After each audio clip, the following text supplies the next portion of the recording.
Damian Priest storms to the ring and he calls out Finn Balor, wants to fight right now, and when he doesn't come out, calls him a coward and says that Balor knows where he comes from, knows his story, and I had usually been on my own until I found the Judgment Day, and it was a chance for me to be part of something. But then, at my documentary premiere on Saturday, I heard what the fans had to say about me, and it turns out my family just got a lot bigger. And it's you, the people. The crowd's like, yeah, we're your family, man. And it was Balor, a You People promo, except I guess as a babyface. the babyface You People promo. Yeah. He says, Balor didn't just take the title from me. He took the title from all of us. And I disappointed my family. And that's the reason that bothers me the most. And Balor, I will be the reason for your pain and suffering. This was quite the character shift for Damian Priest.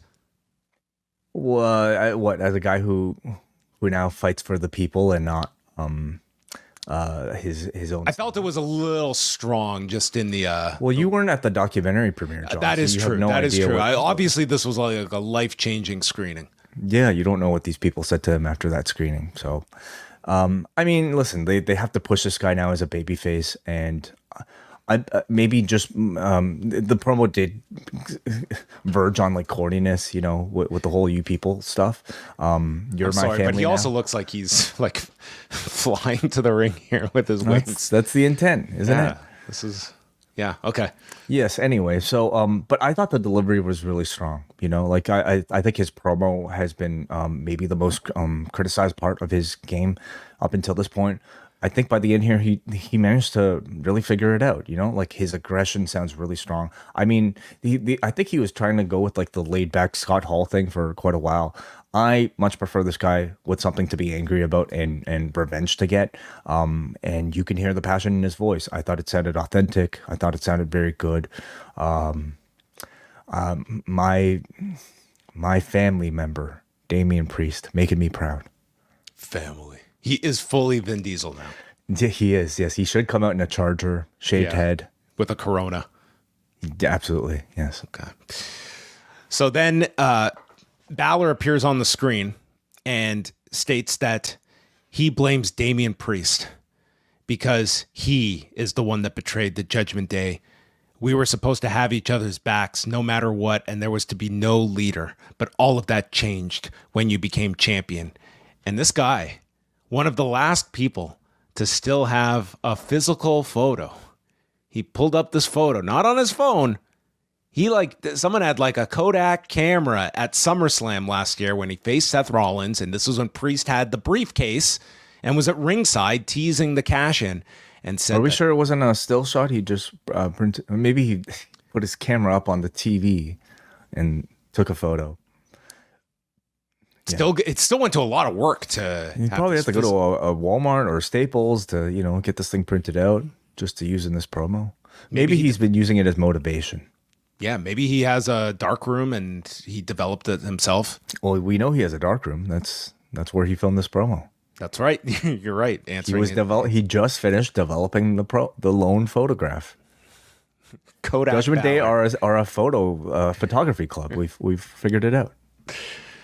So he says that after this loss last year, you told me to man up and get over it.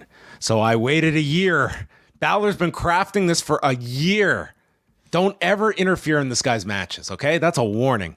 And Balor says, I'm going to wait until you feel safe and have almost forgotten about me. And I will attack you when you least expect it. And he's going to be there to stab him in the back again and again and again. It almost sounded like this guy was going to disappear for like 9 months and then attack him. But he was plotting this for about 2 hours from now. And then we get the reveal of Balor in his darkroom. And guess what? Guess who's part of the photo company? It's Carlito, JD, Dom, and Liv Morgan, the new and maybe improved Judgment Day. Mm. Yeah, they look like a photo club. Totally. Look at this. They definitely need some light. Yes. I thought this was excellent stuff. They've in one move turned Priest into a top babyface. You're getting Balor up from a position where he was largely seen as a bit of a sidekick or a lackey, I could say, as a member of the Judgment Day. He's now the leader and the only veteran. Well, I guess other than Carlito. But, the most seriously, booked and pushed member of the group. It's been a long time since we've seen a serious Finn Balor. Now the group is fully into its heel role again without the babyface, I guess you could say, graduates of the group in Rhea Ripley and Damian Priest. Balor, I thought, cut a pretty, good, serious promo. His explanation about this being months in the making, I think, gives you some hints about what all the Liv Morgan background teases were about months ago. We've seen Liv in the background have moments with pretty much everybody in this picture, except for Priest and except for Rhea, and they were either talking about plotting this entire thing against the both of them, or maybe they were sharing, focusing tips. Maybe, what film grade to use. But she's been planning this not just with any single member as we had suspected. Was it Dom? Was it Finn? She's been planning this with everybody. Is there a chance Carlito was the mastermind behind all of this? Was he the puppet master? Anything's possible. Probably not that, though. So, yeah, a very good segment overall. I think this set up quite a bit for where they were going and aligning Balor's sidekicks here for the next chapter of the Judgment Day divorce. Yeah, so, and, I had wondered what taking Priest and Rhea would do to the Judgment Day. But I think having Dom still in there now harder than ever, and having Liv Morgan in the group now harder than ever, I think continues to make the Judgment Day feel like a pretty strong entity and a complete stable, even without their top two stars in there anymore. JD McDonagh with Carlito in his corner against Damian Priest. A lot of heat for JD, and he's getting chance. And Michael Cole noting the karate expert, Damian Priest, attacking with kicks. And then JD slides off the shoulders, runs Priest into the post, and a big tope suicida sets up the break. South of Heaven attempt, JD lands on his feet and hit this great top rope moonsault. Priest kicks out at 2 and hits the flatliner, returning to his feet, fires back with kicks, big forearm smash, and a broken arrow. Pounce sends JD over the desk, and then inside the ring, hits a rebound lariat, knocks Carlito off the apron, and then the straps come down. And he calls for the South of Heaven. When you least expect it, Finn Balor jumps him for the DQ at 10 minutes and 20 seconds. All of Judgment Day attack as Liv Morgan watches on, but then Priest is fighting them off one by one until he's left alone with Finn Balor, and he lifts him for the Razor's Edge. Liv Morgan pulls Balor to safety, and Dominic is in with the chop block. And with that, Rhea Ripley's music hits. She comes out to a gigantic pop, sprints to the ring, and catches Liv as Dominic runs for cover. And Liv is left here to get posted. And then Rhea tries for the Razor's Edge onto the desk, but Dom returns, rescuing Liv. And JD is left with Priest and Rhea, who attack him with a headbutt and South of Heaven. And it's Priest and Rhea hugging together. So keeping an alliance between these two as they move forward. Yeah, ultra strong. Oh, what do they call them? The twins of something. Oh, God, the darkness twins or something. Oh, Jesus. Okay, whatever. Something like that. I don't know. I thought this was a really, really great closing angle here. They very successfully heightened Priest's babyface appeal by putting him in that 4-on-1 beatdown, and they took it even further by having him essentially Hulk out of it, allowing him to finally get face to face with Balor, who barely escaped thanks to Liv Morgan, and that gave us a very easy transition to the Liv and Dominic and Rhea Ripley focus of it all. I thought the catharsis was really strong the moment she got her hands on Liv Morgan and was able to at least send her into the corner post.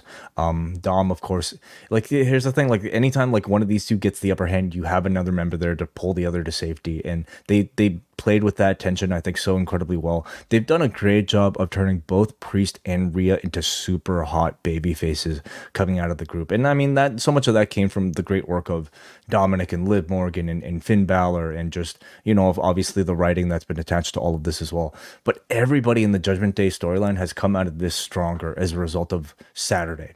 Liv, Dom, and Balor are much stronger, serious heels coming out of it. Priest and Ripley are huge baby faces now. So everybody, in this next chapter is in a really good position.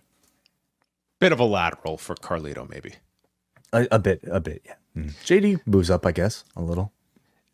How did you feel the follow up to Rhea? Because it feels as though you had to do this turn, and I think on Saturday, the last thing the audience wanted to see was heartbroken Rhea Ripley. And it's like she was betrayed, but now we're on to the revenge version for Rhea Ripley. Like this is purely revenge? about violent revenge instead of a heartbreak or being on the verge of losing or crying over the loss of Dom, which I don't think people wanted to view this character going through. Yeah, you want the Rhea Ripley revenge tour, right? Yes. On Saturday, I wasn't so happy seeing like Rhea Ripley essentially like be manipulated and get played. I thought the character was supposed to be smarter than that. But I understand you need to get to that point in order to get pissed off Rhea Ripley revenge tour Rhea. Like she had to have been wrong and she has to sell, the suffering of a heartbreak. I guess it almost, I wish like there was a bit more sort of like, I guess layered thought into her finally getting cheated rather than just having it be pretty straightforward. But I mean, the moments here I thought were so effective. And again, like just satisfying, I want to say. You're talking about an audience that really wants to see both Priest and Rhea get their revenge on Balor and Dominic and Liv. So all of that has been very successful.